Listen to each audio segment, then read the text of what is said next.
to Gail's Garden Herbs and More, and we are going to be talking about an herb today.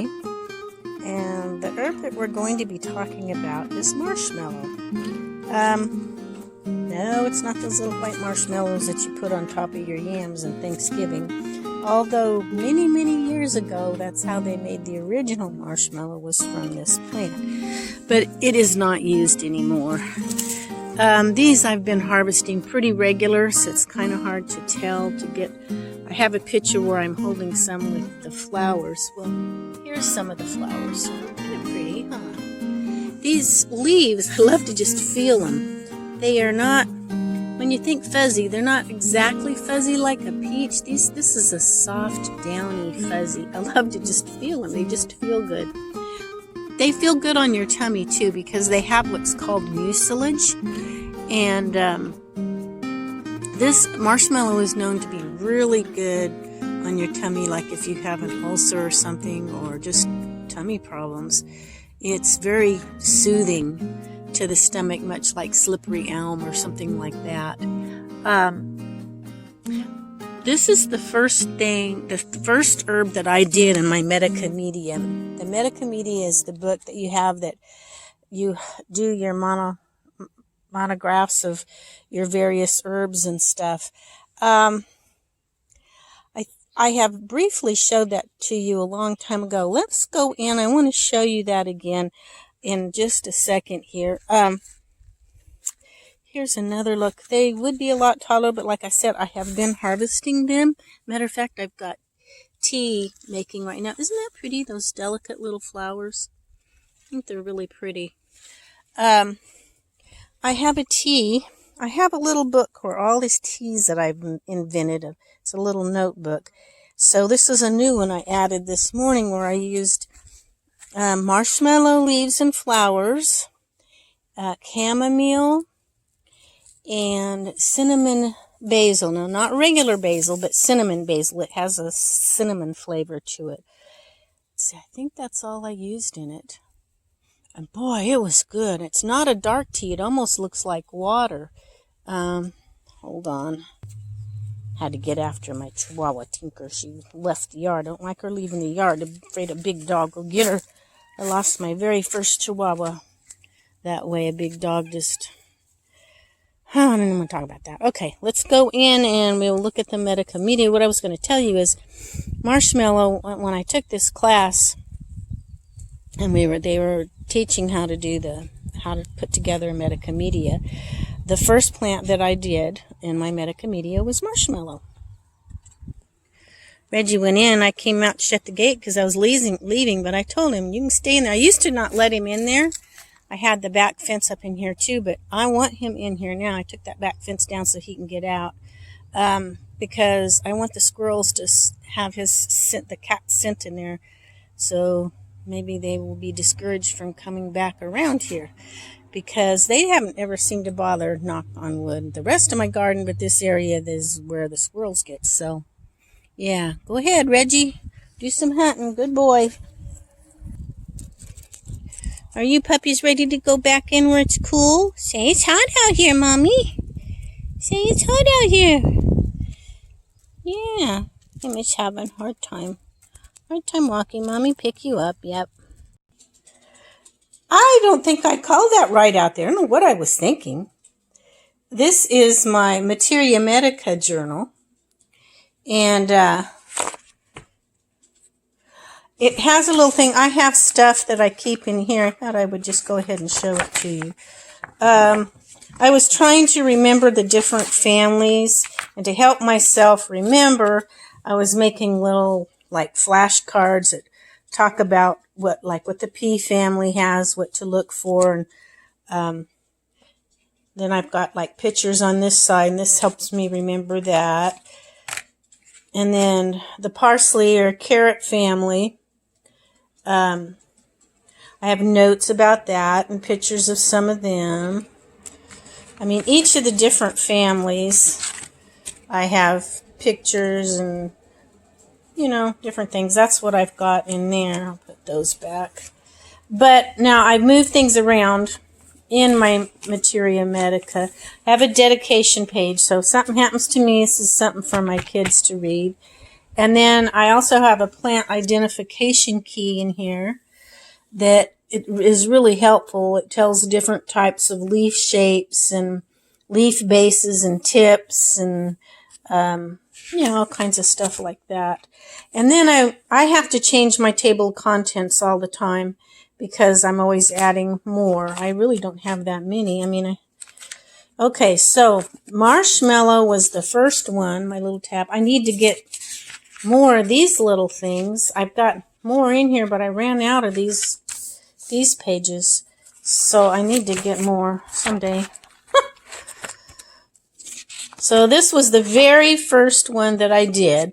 I got a picture off the internet that was free that we could have, and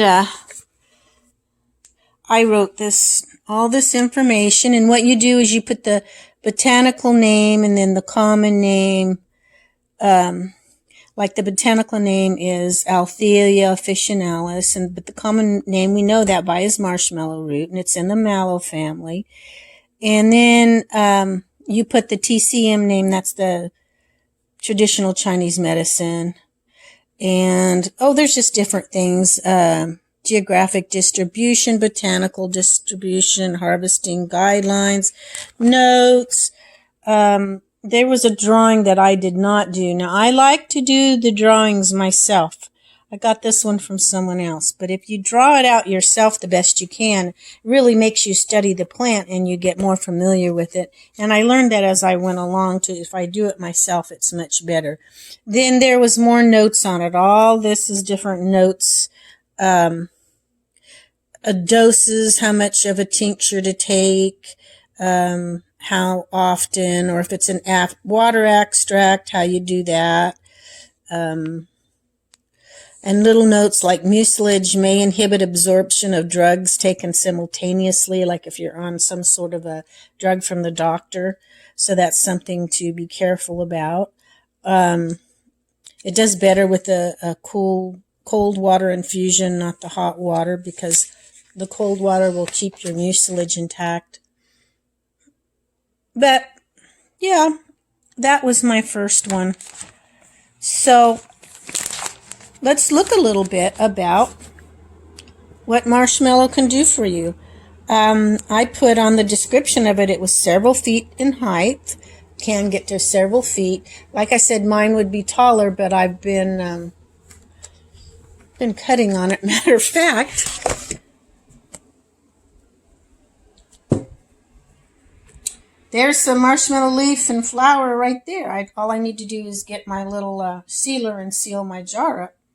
And I have more too. I opened up, had another jar that I made some tea with. Let me show you the tea.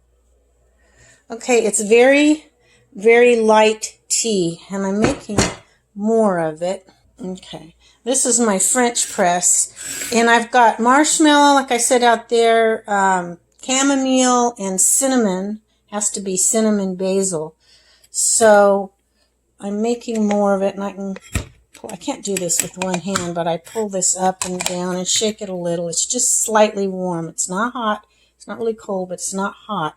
So I'm trying to draw more of that stuff out, and I'll add some more in here because we've already drank some of it, and it was really good. I haven't looked at this page in a long time. Okay, so you forget things that you write. I put it several feet in height, heart-shaped or ovate leaves, long tap-shaped fleshy root. When used over a long period of time, it impairs digestion. So you might drink some tea or use it for a little bit and then take a break. Don't keep doing it all the time. I'm pretty much that way with a lot of my herbs. I don't use them consistently all the time. I might use them for a few days and then I will rotate to something else. I don't like using the same thing over and over. It's just not a good thing. Uses, it soothes mucous membranes. The root counters excess stomach acid, peptic ulceration, and gastritis. It's a mildly laxative, good for intestinal problems, including regional ileitis, colitis, diverticulitis, IBS. The leaves treat cystitis and frequent urination. Demulcent qualities relieve dry coughs, bronchial asthma, congestion, pleurisy. The flowers applied soothed inflamed skin. Root in ointment for boils and abscesses. Mouthwash for inflammation. That's something I haven't tried in my mouthwash. I just made some not that long ago.